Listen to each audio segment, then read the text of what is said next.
Eu queria começar esse vídeo falando que o ano de 2024 foi um ano incrível. Muitas coisas boas e muitas coisas ruins aconteceram, porém é sempre bom erguer a cabeça e seguir tentando. Ano passado eu tentei alguns canais e criei milhões de ideias que nunca saíram do papel, porém dessa vez eu vou fazer diferente. E eu quero que esse canal seja um cantinho próprio para que eu possa sempre espalhar para as pessoas o que eu estou sentindo, o que eu estou jogando e o que eu penso sobre o mundo no geral. Eu acho isso muito importante para evoluirmos como ser humano e sempre estarmos progredindo e melhorando na vida. Por isso, eu vou colocar uma meta. Eu não sou de colocar uma meta, mas eu quero chegar perto de pelo menos 1000 inscritos até o fim desse ano. E claro, sempre seguir produzindo conteúdo que eu considero um conteúdo bom e que eu assistiria para esse canal. E é por isso que eu quero muito contar as melhores experiências que eu tive com jogos no ano passado. Eu joguei bastante coisa, e, meu Deus, foram 60 jogos. Eu não lembrava disso. Eu duvido um pouco que vá bater essa meta esse ano, mas vamos lá, né?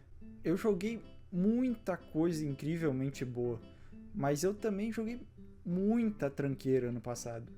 E sim, eu tô falando de você, South Park Snow Day. Eu nunca vou me esquecer da tortura que foi zerar aquilo. Porém, nesse vídeo eu quero dar um foco em, sei lá, pelo menos uns 3, 4 jogos que eu joguei ano passado, que eu realmente fiquei contente, olhei pra trás e pensei, caralho, que experiência boa.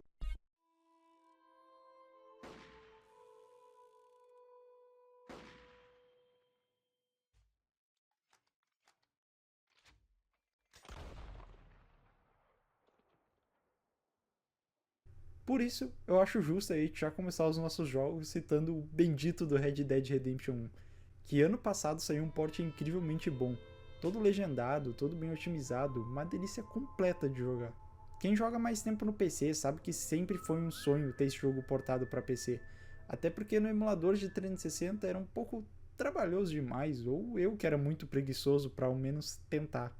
Só que quando eu vi esse port oficial, eu me arrepiei todo e pensei, é agora ou nunca. E foi o agora. Irmãos, eu nem tenho como pôr em palavras como a experiência com esse jogo é incrivelmente divertida. Eu costumo ser um pouco chato com jogos da Rockstar quando você para fazer as missões de fato e percebe que elas são muito repetitivas. E não é muito diferente aqui no Red Dead, mas estranhamente eu não me cansei nesse jogo. A história ficou tão gostosa e envolvente pra mim, principalmente na parte do México, que o jogo fica maravilhosamente bom, que eu nem reparei nesses defeitos que eu costumo ser chato. Resumidamente, foi incrível revisitar esse jogo e terminar ele mais velho, porque quando eu era criança eu não tinha muito saco pra ser sincero. Quando menor eu era completamente viciado na DLC de zumbi que esse jogo tem, porém, revisitando mais velho eu achei obviamente o jogo base infinitamente melhor e mais denso. E é mais bizarro ainda para pensar que eu nem dei um foco tão grande no mundo aberto do jogo.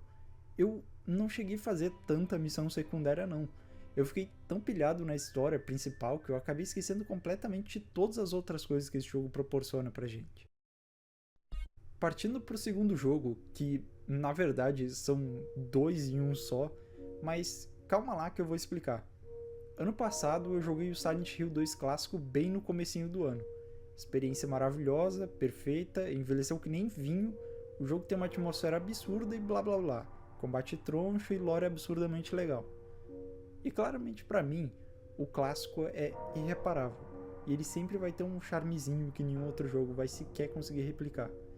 Porém, o remake chegou relativamente bem perto. Eu lembro que na época de anúncio do Silent Hill 2 Remake, eu fiz um vídeo que tá privado agora, me questionando muito se esse remake iria vingar, porque né, era feito pela Bloober Team e isso me dava um leve medo, tipo, bem pouquinho assim. E no fim, meus amigos, eu acabei queimando a língua com força, porque o remake foi simplesmente incrível. Pra mim ele é simplesmente perfeito e arrisco dizer que ele só não é melhor que o remake de Resident Evil 4, porque o fator replay de Resident Evil é bem mais envolvente pra mim do que o de Silent Hill. Porém, toda a história, várias coisas novas adicionadas, teorias novas que surgiram, finais novos e ideias completamente condizentes com a obra original, além de uma atmosfera ridiculamente bem feita e um combate que ainda segue troncho, mas isso a gente deixa pra lá. Várias coisas novas que realmente foram bem feitas e bem implementadas. e, além de, claro, manterem a maravilhosa trilha sonora do jogo clássico. Tudo isso me fez amar a minha experiência com o remake, e que com certeza foi incrivelmente satisfatório de ter se experienciado. Antes de ir pro último jogo, eu queria fazer algumas menções honrosas de jogos que eu terminei ano passado. Então, vamos lá. O primeiro jogo é o Cuphead. A experiência com esse foi incrível também. Eu costumo gostar de jogos de tentativa e erro, e Cuphead torna isso tão satisfatório de se fazer, além de toda a questão artística, a gameplay ser extremamente fluida e envolvente, e tudo ter um carisma tão gigante que não daria pra eu não colocar nessa lista aqui. Outra experiência muito foda que eu tive ano passado foi com Dark Souls 2. E esse é bem engraçado, porque eu já tinha tentado várias e várias vezes, e eu sempre caía naquele mesmo esquema de quem jogou Dark Souls 1 e o 3, que fica falando que Dark Souls 2 é terrivelmente ruim por N fatores. E confesso que em alguns momentos eu até posso dar razão. Tem algumas coisas nesse jogo que são bem questionáveis, tipo upar a rolada, mas ficar preso a esse tipo de coisa é até ultrajante para esse jogo, porque ele tem partes tão incríveis, escolhas de design tão interessantes, bosses em excesso, mas que em grande maioria tem um desafio legal, e honestamente ele foi extremamente divertido quando eu parei para realmente jogar e tirando todo aquele preconceito que eu tinha de um jogo que eu nunca tinha parado para experienciar de fato.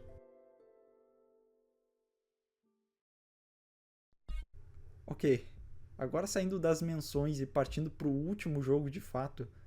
Bom, para quem me conhece é meio fácil essa resposta, mas Mouthwashing foi uma experiência impecável de 2024.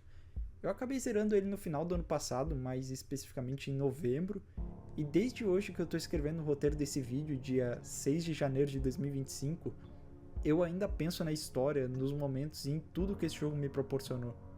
É difícil falar sobre ele sem dar nenhum spoiler. Afinal, o jogo inteiro deve ter em volta de umas 2 horinhas, mas, cara, que experiência maravilhosa. Se você ainda não jogou, jogue.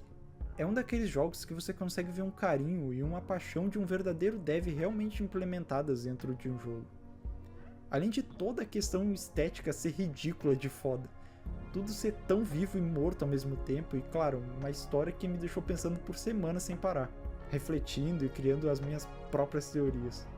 Talvez algumas pessoas não gostem pelo fato dele ser um jogo que você dificilmente vai pegar tudo de primeira.